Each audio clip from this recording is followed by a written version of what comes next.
ये काम करना बोल आपको रिक्वेस्ट कर रहा हूँ, जरूर आपका वादा भी करें तो किससे भी नहीं हुआ है काम आगे इतना अच्छा ढांचा कैसे तैयार हुआ, लेकिन इसमें कुछ भी फैसिलिटीज नहीं है। अपने माँ बहन अपने बहनों का कम से कम छोटा फंक्शन करना, शादी करना बोलते हुए अपने 40-50 साल पे हो रहे, इसमें कर नहीं सकते।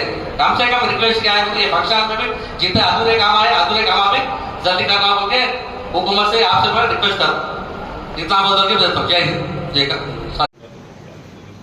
मैं हमारे हफीज भाई मंच के सदर जावेद मौलाना साहब और यहाँ के रिपोर्टर्स, सारे रिपोर्टर्स को और वाले साहब को